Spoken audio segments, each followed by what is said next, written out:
Once you log into Bard, you will be greeted with this consent form.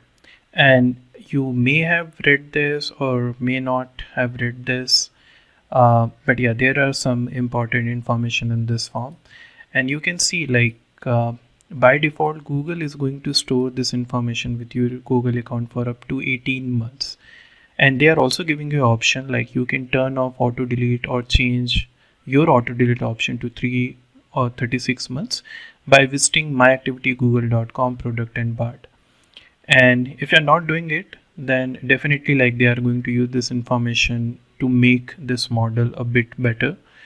And if you do not want to participate in this, then you can take these steps to protect your privacy as part of this process. What they are saying, you can go to your Google account and you can pause saving your Bard activity. So whatever query you are posting on Bard and expecting a response, you can just go into you can just pause all that activity so that no one can get that information.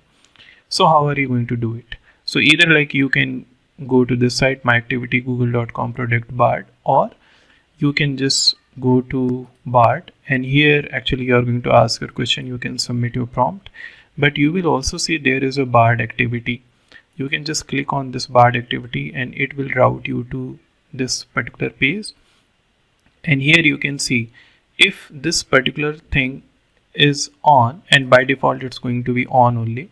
So if it is going to on, then it's going to store your activity, the prompt and the response that you are submitting. And they may use this information for the betterment of this model. But if you really do not want to participate in this, and you do not want your personal information to be shared with Google, then you can just simply switch it off. And this is based on the form that they have presented earlier.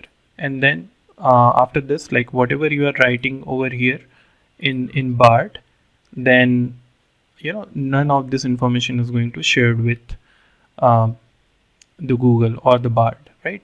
But what if you have to do similar kind of activity in ChatGPT, right? So for that, you can just directly go to this OpenAI policies. This is terms of use, and you can navigate to this use of content to improve services. Okay, so first thing what you have to note is what they are saying, we do not use content that you provide to or receive from our API. So instead of their ChatGPT interface, if you are using one of the OpenAI APIs, then your content is not going to get shared with OpenAI, and they are not going to use that information. But most of the folks, if we just remove developers, right, then I guess developers or someone is building application, then they are probably going to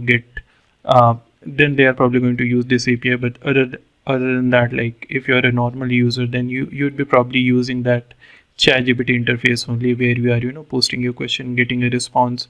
Sometimes it could be your personal information also, but behind the scene, if you're not going for all these options, then that information is probably going to be used by OpenAI or Google just to train their model better.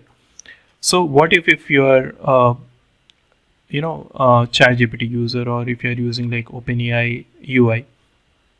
In that case, what you can do, you can submit this form. So you can see if you do not want your non-API content used to improve services, you can opt by billing out this form. When they are saying non-API, then the information you are sharing, and it's not shared via API, right? So just like UI. So if you do not want your information to be shared with OpenAI, then you can just click on this form. It will give you the user content opt-out request.